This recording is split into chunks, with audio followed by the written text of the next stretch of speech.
नमस्कार दोस्तों, नम्रता संस्कृत क्लासेस में आप सभी का स्वागत है।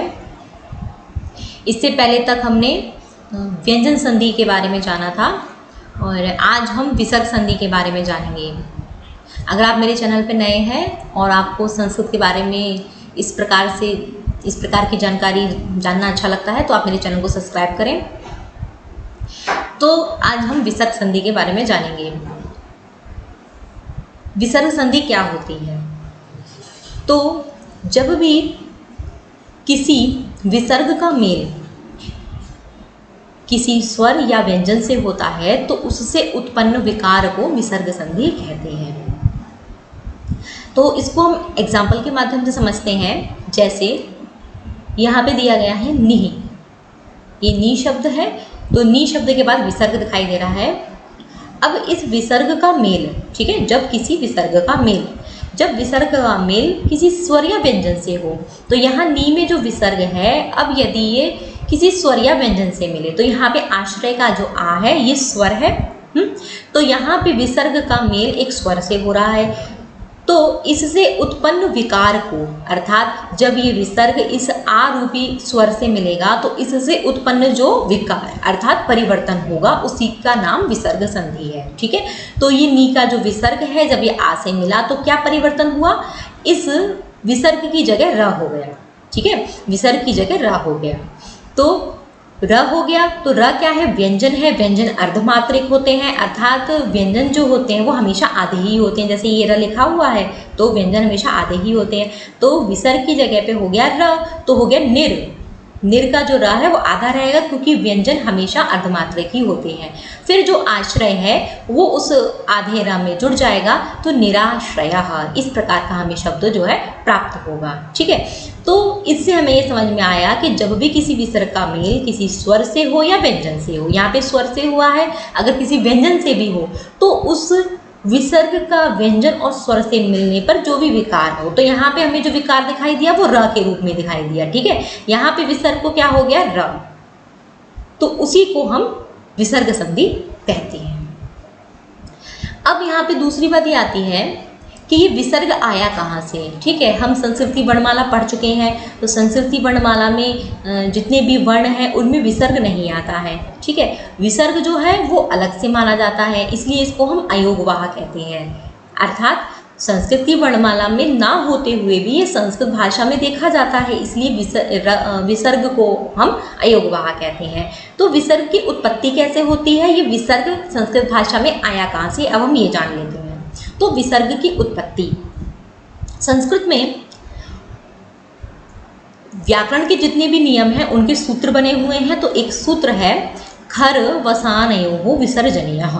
ठीक है, विसर्जनीय का मतलब मैंने आपको बताया था, विसर्जनीय माने होता है विसर्ग। ठीक है, तो ये जो सूत्र है खर वसानयोः विसर्जनीय, ये सूत्र ये कहता है, इस सूत्र के द्वारा र को विसर्ग होता है। अर्थात कहीं भी आपको र दिखाई देगा तो इस सूत्र का नियम जो है, वो नियम जो भी कुछ है, आप यहाँ पे केवल इतना ही जान लीजिए कि ये जो सूत्र है खर वसानयोः विसर्जनीय, इस सूत्र के द्वारा ही र को विसर्ग होता है।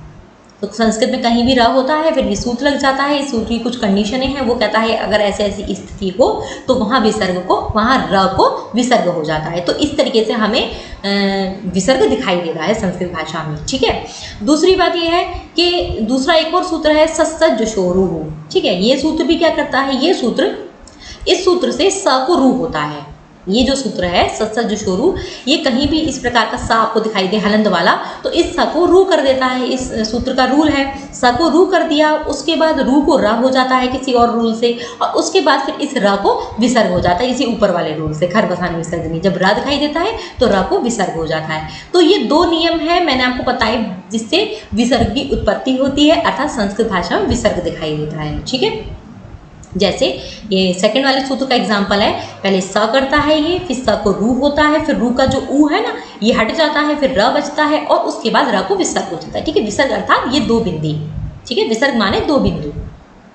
तो ये तो विसर्ग की उत्पत्ति के बारे में हमने जान लिया। ठीक है, तो आपका ये डाउट क्लियर हो जाएगा कि आखिर ये विसर्ग आता कहाँ से है संस्कृत भाषा में। ठीक, अब हम विसर्ग संधि के कुछ प्रमुख नियमों पे चर्चा कर लेते हैं जो आपके यूपी टेट और सुपर टेट से संबंधित हैं। वैसे तो विसर्ग संधि के काफ़ी सारे रूल हैं, लेकिन यहाँ पे हम कुछ ही रूलों को जानेंगे जो आपके परीक्षा की दृष्टि से उपयोगी हैं।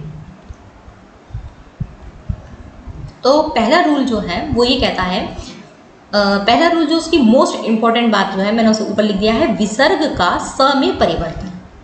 ठीक है, तो विसर्ग जो है वो कई रूपों में बदल जाता है। विसर्ग तो पहले नियम में विसर्ग जो है वो स में परिवर्तित होगा। कहाँ पर होता है? यदि विसर्ग के बाद किसी वर्ग का पहला दूसरा वर्ण हो तो विसर्ग को स हो जाता है। ठीक है, एग्जाम्पल से समझेंगे इसे। यहाँ पे पहला एग्जाम्पल है भा प्लस करहा, भाहा प्लस करहा। तो भा शब्द के बाद ये विसर्ग दिखाई दे रहा है। यदि इस विसर्ग के बाद किसी भी वर्ग का पहला दूसरा वर्ण हो तो, ठीक है, वर्ग आप जानते ही हैं। तो यहाँ पे इस विसर्ग के बाद कवर्ग का पहला वर्ण हो या दूसरा वर्ण हो, तो यहाँ पे कवर्ग का पहला वर्ण है क, तो इस कंडीशन में क्या होगा, ये जो विसर्ग आपको दिखाई दे रहा है ये स में परिवर्तित हो जाएगा। ठीक है, क्या विकार आ जाएगा यहाँ पे, ये जो विसर्ग है वो स में परिवर्तित हो जाएगा। और ये बात मैं आपको पहले ही बता चुकी हूँ, व्यंजन जो होते हैं वो अर्धमात्रिक होते हैं, अर्थात आधे होते हैं। तो स जो विसर्ग की जगह पे जो स होगा वो भी आधा होगा। तो अब विसर्ग की जगह पे स हो गया तो बन गया भास करह। ठीक है, तो ये पहला रूल हो गया कि विसर्ग के बाद किसी भी वर्ग का पहला या दूसरा वर्ण हो तो क्या हो जाता है, स हो जाता है। दूसरा एग्जाम्पल देखेंगे, विष्णु प्लस त्राता। ठीक है, यहाँ विष्णु में क्या है, विष्णु के बाद विसर्ग दिखाई दे रहा है और विसर्ग के बाद यदि किसी भी वर्ग का पहला या दूसरा वर्ण हो तो यहाँ पे त्र है। अब आप कहेंगे त्र तो ना किसी वर्ग में नहीं आता, ठीक है, लेकिन यहाँ पे यदि हम त्र का विच्छेद करें, ठीक है, त्र को यदि हम अलग अलग करें तो त्र किन किन वर्णों से मिलके बना है, त्र जो है वो ता और र से मिलके बना है। ता प्लस र बराबर त्र। जो त्र है वो ता और र से मिलके बना है, तो इसमें जो आगे वाला वर्ण है वो क्या है, ता, और ता अपने वर्ग का पहला वर्ण है। ठीक है, तो तवर्ग का पहला वर्ण यहाँ पे ता आ रहा है। ठीक है, तो विसर्ग के बाद ता आ रहा है, ये अपने वर्ग का पहला अक्षर है, तो इसलिए विसर्ग का परिवर्तन स में हो जाएगा। तो विष्णुस्त्राता, ये दो एग्जाम्पल हो गए आपके पहले नियम के, विसर्ग को स हो रहा है। ठीक है, यहाँ भी स हो गया और दूसरे में भी स हो गया। अब देखते हैं हम दूसरा नियम। दूसरा नियम क्या कहता है, विसर्ग का र में परिवर्तन। पहला नियम था विसर्ग का स में परिवर्तन, दूसरा नियम है विसर्ग का र में परिवर्तन। तो विसर्ग जो है वो कहाँ कहाँ र में परिवर्तित होता है, इसके नियम को जान लेंगे। नियम कहता है कि अ आ से अतिरिक्त अन्य स्वरों के बाद विसर्ग को र हो जाता है। यदि बाद में कोई स्वर आए, कोई अंतस्थ वर्ण आप जानते हैं य वर अला, या किसी भी वर्ग का तीसरा, चौथा और पांचवा वर्ण हो तो, ठीक है, वहां पे क्या होता है, विसर्ग को र हो जाता है। दूसरा नियम विसर्ग को र में परिवर्तित कर देता है। जैसे पहले एग्जाम्पल से हम समझेंगे। यहाँ पे पहला शब्द है हरि, हरि प्लस अवदत। ठीक है, ये दोनों संस्कृत के ही वर्ण हैं, तो हरि में विसर्ग दिखाई दे रहा है। आगे नेक्स्ट वर्ण शब्द है अवदत। अब यहाँ पे नियम के अकॉर्डिंग यदि हम देखें तो इन्होंने कहा अ आ से अतिरिक्त, मतलब आ और आ को छोड़कर, यानी अ और आ के बाद विसर्ग नहीं होना चाहिए। अ और आ को छोड़ के किसी भी अन्य स्वर के बाद यदि विसर्ग हो, तो यहाँ पे हम देखेंगे हरि में ई है। ठीक है, तो ई के बाद विसर्ग आ रहा है। आ से अतिरिक्त अन्य स्वरों के बाद, अ और आ के बाद विसर्ग यदि हो तो उसके लिए अलग नियम बने हुए हैं। यहाँ पे हमें समझना है आ को छोड़ के किसी भी अन्य कोई भी स्वर हो, ऊ हो, ए हो, आई हो, ई हो, किसी के भी बाद यदि विसर्ग हो, ठीक है, तो यहाँ हरि में क्या है, ई के बाद विसर्ग है। अब विसर्ग हो जाएगा र, लेकिन कब होगा, यदि बाद में कोई स्वर हो, अंतस्थ वर्ण हो या वर्ग का तीसरा, चौथा, पांचवा हो। तो यहाँ पे विसर्ग के बाद अ है, ये स्वर है, तो ये जो विसर्ग है वो र में परिवर्तित हो जाएगा। र जो होगा वो व्यंजन है तो आधा होगा, अर्धमात्रिक होगा, तो हरि र।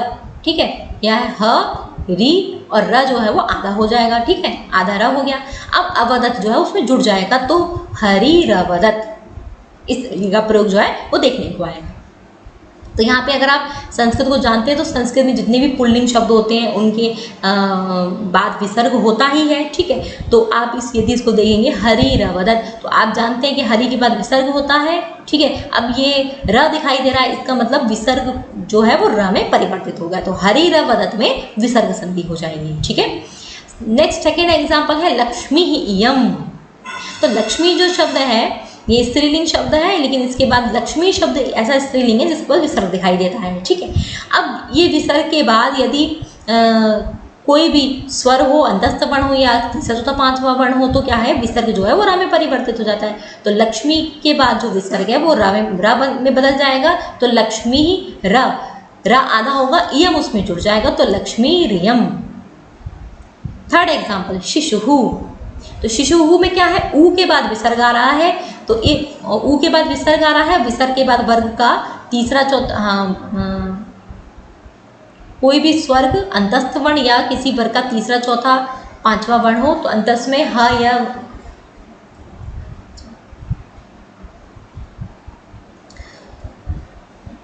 और तो किसी वर्ग का तीसरा चौथा पांचवा हो और ह भी हो। ठीक है, तो यहाँ पे ह है, यहाँ पे ह भी होगा, ह भी जुड़ेगा यहाँ पे। ठीक है, तो यदि ह भी हो तो क्या है, उस विसर्ग का र में परिवर्तन हो जाएगा।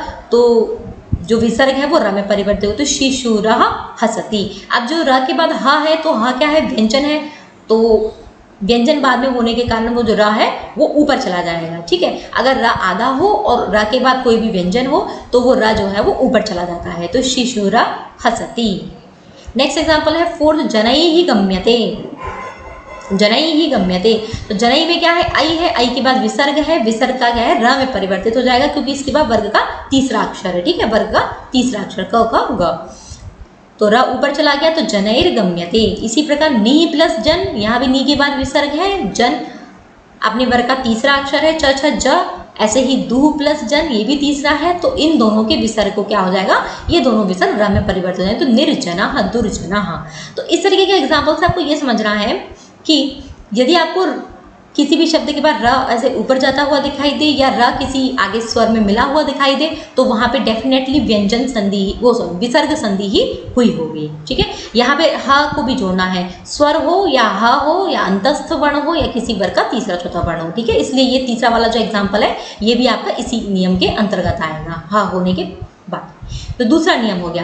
देखिए, एक बार हम पहला नियम और दूसरे नियम को देख लेते हैं। पहले नियम में क्या कहा है कि वर्ग का पहला और दूसरा वर्ण हो बाद में। ठीक है, अब इसमें पहला और दूसरा वर्ण होगा तो विसर्ग वो स हो जाएगा। अब बाकी जो वर्ण बचे आपका तीसरा चौथा पांचवा स्वर वर्ण बचे, अंतस्थ वर्ण बचे, ह बचा। ठीक है ना, तो इन सब के बाद में क्या होता है, इन सब के यदि विसर्ग हो तो वो र में परिवर्तित हो जाता है। ठीक है, बिल्कुल स्पष्ट है, यदि पहला दूसरा वर्ण हो बाद में तो स में परिवर्तित हो जाएगा और तीसरा चौथा पांचवा वर्ण हो तो र में परिवर्तित हो जाएगा। ये दो नियम हो गए। अब तीसरा नियम देखते हैं। तीसरा नियम जो है वो मोस्ट इंपॉर्टेंट है और परीक्षा की दृष्टि से कई बार पेपर में पूछा भी जा चुका है। विसर्ग का ऊ अर्थात ओ में परिवर्तन। ठीक है, तो यहाँ विसर्ग जो है वो ऊ में परिवर्तित होता है, लेकिन जो संधि हो जाएगी उसके बाद में आपको ओ दिखाई देगा। ठीक है, विसर्ग जो है वो ऊ में बदलता है लेकिन बाद में ओ दिखाई देगा। तो इसके एग्जाम्पल को देख लेते हैं। संधि नियम तो ये है इसका कि ह्रस्व अ के बाद, ठीक है, ह्रस्व अ यदि कहीं भी हो और उस ह्रस्व अ के बाद विसर्ग हो तो उस विसर्ग को ऊ हो जाता है। ठीक है, परिवर्तन किस में होता है, ऊ में होता है। यदि बाद में ह हो, अंतस्थ वर्ण हो, वर्ग का तीसरा चौथा पांचवा वर्ण हो तो। ठीक है, अब यहाँ पे क्या है, पहले एग्जाम्पल से हम इसको समझेंगे। रामः प्लस वन्द्यः, तो राम में क्या है, अंतिम वर्ण अ है। ठीक है, ह्रस्व आ है। अब ह्रस्व आ के बाद यदि विसर्ग हो तो उसको हो जाएगा ऊ। अब आप इस विसर्ग को कर दो ऊ, तो ऊ कर दिया हमने। तो यहाँ पे जैसे ही हम विसर्ग को ऊ करेंगे तो गुण संधि का नियम आ जाएगा। गुण संधि हम स्वर संधि में पढ़ चुके हैं, यदि अ के बाद ऊ हो तो ओ हो जाता है, तो गुण संधि होके वो ओ में बदल जाएगा। ठीक है, तो आपको ये विसर्ग बदल तो ऊ में रहा है, लेकिन जब संधि होगी तो आपको ओ दिखाई देगा। ठीक है, तो अब यहाँ पे क्या हो गया, रामः प्लस वन्द्यः। वन्द्या व अंतस्थ में आता है। ठीक है, तो रामो वन्द्यः ये आपका प्रयोग बन जाएगा, रामो वन्द्यः। ये मोस्ट इंपॉर्टेंट है, पेपर में आ सकता है ये रामो वन्द्यः, ये जो एग्जाम्पल है। तो वहाँ पूछेंगे रामो वन्द्यः, यहाँ पे कौन सी संधि है, तो आपको वहाँ बताना होगा रामो वन्द्या में विसर्ग संधि, क्योंकि राम शब्द जो है वो विसर्ग वाला होता है। राम शब्द जो विसर्ग वाला होता है, अब विसर्ग की जगह पे ऊ हुआ है, फिर उसको ओ हो गया है, तो रामो वन्द्यः। कहीं कहीं क्या होता है यहाँ पे लोगों को गुण संधि की भी किन्हीं किन्हीं लोगों को लगता है कि यहाँ पे ओ हो गया है तो गुण संधि है। जैसे नेक्स्ट एग्जांपल आपके जैसे मनोरथ है, मनोज है, यशोदा है, सरोज है, मनोहर, यशोवर, ये नीचे के जितने भी एग्जांपल हैं इसमें क्या है जो लोग जानते नहीं है उनको ऐसा लगता है कि यहाँ पे गुण संधि हुई है और उनका प्रश्न जो है वो गलत हो जाता है। तो यहाँ पे गुण संधि नहीं हुई है, ये बात मैं अभी बताऊंगी। तो पहले हम पहला वाला एग्जाम्पल आप समझ ही गए होंगे, रामा प्लस वंद्या। तो आ के ह्रस्व आ के बाद विसर्ग को ऊ हो जाता है, फिर वो ओ में बदल जाता है, तो आप इसे ओ ही समझे, ठीक है। तो रामा में विसर्ग को क्या हो गया, ओ बन गया, तो रामो वंद्यः, ये प्रयोग बना। दूसरा प्रयोग देखेंगे, कृष्णः गच्छति। कृष्ण में भी आ के बाद विसर्ग है और ये ग आ रहा है, यानी तीसरा वर्ण है ये, तो यहाँ पे क्या हो जाए, कृष्णो गच्छति, कृष्णो गच्छति हो गया, ठीक है। अब आता है नंबर 3, मनः प्लस रथः। तो मनः प्लस रथः, यहाँ पे हमें ये समझना है, ये जो मन शब्द है ये इसका जो मूल शब्द होता है वो मनस होता है, मनस। मनस के बाद में स होता है और स की जगह पे विसर्ग होता है। हमने नियम देखा था कि विसर्ग आता कहाँ से है, ठीक है। तो हम नियम देख चुके हैं कि स को रू होता है, रू को र होता है, फिर र को विसर्ग हो जाता है, तो स की जगह पे ही विसर्ग आता है। तो इस तरीके से ये मनस का जो स था ये विसर्ग युक्त हो गया, ठीक है। तो मनः प्लस मनः के बाद विसर्ग है, विसर्ग के बाद रथ आया। तो यहाँ पे कहीं भी ऊ नहीं है। अगर ऊ को ओ होता है तो गुण संधि होती है, लेकिन यहाँ विसर्ग को ऊ हो रहा है फिर ओ हो रहा है, इसलिए यहाँ पे विसर्ग संधि होगी, ठीक है। तो आप ये ध्यान रखें, मनः शब्द जो है वो मनस शब्द है, मनस, उसके स को विसर्ग होता है और विसर्ग की जगह पे ऊ फिर ओ होता है, ठीक है। तो मनः प्लस रथा मनोरथः। तो यहाँ पे मनोरथ जो शब्द है यहाँ पे क्या संधि हुई है, विसर्ग संधि हुई है, गुण संधि यहाँ पे नहीं हुई है, इस बात को आपको ध्यान रखना है। इसका जो विच्छेद है वो दोनों तरीके से पूछा जाता है, मनस प्लस रथा। कभी कभी परीक्षा में इस तरीके का भी पूछ लिया जाता है, मनः की जगह मनस प्लस रथा पूछेंगे, फिर कहेंगे यहाँ पे क्या संधि हुई है या संधि होने के बाद कैसा आपको दिखाई देगा, तो वहाँ पे आपको मनोरथा पे ही टिक लगाना है। इसी प्रकार से 4th नंबर का भी समझना है आपको, मनः प्लस ज। तो मनः शब्द जो मनस है तो यहाँ पे क्या हो जाएगा, ओ हो जाएगा, तो मनोजः। ऐसे यश शब्द जो है ये भी स अंत वाला होता है, यशस शब्द होता है, यशस मनस की तरह यशस शब्द होता है। तो यहाँ भी स को विसर्ग हुआ, विसर्ग को क्या हो जाएगा, ओ, विसर्ग जो है वो ओ में परिवर्तित, तो यशोदा। तो यशोदा में भी क्या है, आपकी विसर्ग संधि है, ना कि गुण संधि। ऐसे ही सरह प्लस ज, सरह माने होता है तालाब, ठीक है। तो तालाब में जो उत्पन्न हो, ज माने उत्पन्न होने वाला, तो सरह प्लस जह सरोजह अर्थात कमल, ठीक है। तो यहाँ भी क्या हुई है, विसर्ग संधि हुई है। नेक्स्ट मनः प्लस हरह। मनस शब्द जो है ये भी सयुक्त है और ये सरह शब्द जो है ये भी सरस है, सयुक्त है। तो यहाँ भी क्या हो जाएगा, उस विसर्ग को क्या हो जाएगा, ओ हो जाएगा, तो मनोहरः। ऐसे ही यशस शब्द है तो यशः का जो विसर्ग है उसको भी क्या हो जाएगा, ओ हो जाएगा। तो इस तरीके से जो एग्जाम्पल है, मनोरथः, मनोजः, यशोदा, सरोजः, मनोहरः, यशोबलम, तो इन सब में क्या है आपकी विसर्ग संधि ही हुई है। ये बस आपको शब्द याद रखने हैं, मनस, यशस और सरस। और बाकी रामो वंद्यः कृष्णो गच्छति, यहाँ तो सीधे दिखाई दे रहा है, यहाँ पे ये शब्द जुड़े हुए नहीं है, ठीक है। ये जो संधि हुई है ऊपर दो, ये वाक्यों में हुई है, ठीक है। ये दो अलग अलग शब्द हैं और शब्दों से मिलकर वाक्य बनता है। तो ऊपर के 2 एग्जाम्पल हैं ये वाक्यों वाले हैं और नीचे के जो भी एग्जाम्पल है वो शब्दों के मध्य में हुए हैं। तो ये हमारी तीसरा नियम हो गया। तीसरा नियम क्या है, विसर्ग का ओ में परिवर्तन। इसके केवल यही कुछ एग्जाम्पल है, इसमें मोस्ट इंपॉर्टेंट मनोरथः और रामो वंद्यः, ये 2 एग्जाम्पल मोस्ट इंपॉर्टेंट है। 3 नियम हम पढ़ चुके हैं, अब आते हैं हम चौथे नियम पे। तो चौथा नियम जो है ये कहता है विसर्ग का लोप, अर्थात विसर्ग को ये गायब कर देता है। लोप का मतलब होता है अब आपको विसर्ग दिखाई ही नहीं देगा।